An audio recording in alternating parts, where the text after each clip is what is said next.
بسم الله الرحمن الرحيم. النهارده الاثنين 6/11/2023. ده شغل مصنع جديد اهو، قطعه جديده في بدر في الميت فدان. برضو كنت صورت فيديوهين قبل كده. لا خلاص كمل بقى الساعه، شيل بقى شويه الرمله دول ونرميهم بره زياده، الرمله اللي على جنب الحيط.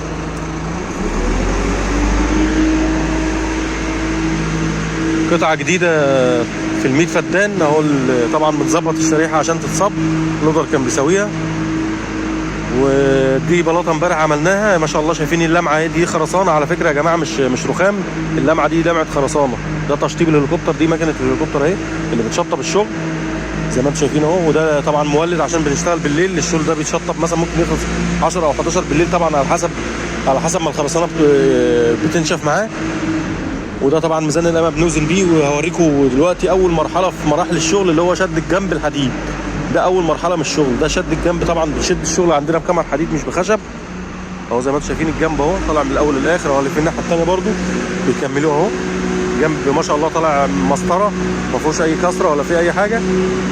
وطبعا بعد ما بيشدوا بنرجع نراجع عليه كاميرا بكاميرا. الكاميرا دي طولها 3 متر اهو. ده الفاصل اهو بتاع الكاميرا، وده الثاني اهو.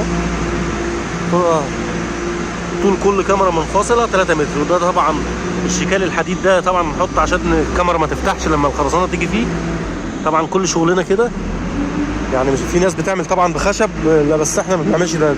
الحديد ميزته انه بيديني حرف سوكه مسطره زي السيف بالظبط.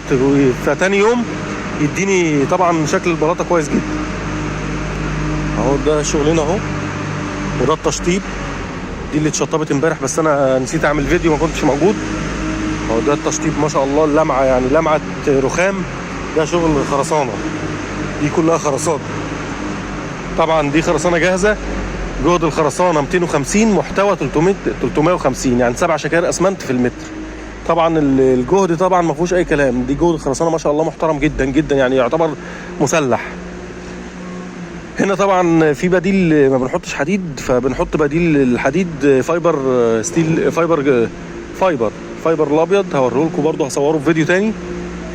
وطبعا مع جهد الخرسانه الكويس ده ما شاء الله يعني البلاطه. وطبعا عاملين فاصل تمدد للبلاطه عشان طويله، عاملين فاصلين تمدد كل 24 متر، عاملين فاصل تمدد تحت، عاملينه بفوم. لازم يبقى فيه فاصل تمدد في البلاطه عشان خاطر ايه البلاطه ما تشرخش. يعني طول البلاطه دي 60 متر، احنا مقسمينها على اتلات 20 20 20. كل 20 متر عاملين فاصل تمدد عشان طبعا البلاطه مع الطول ده والتمدد لا هتشرخ، فلازم نعمل لها فاصل تمدد. والسلام عليكم ورحمه الله وبركاته.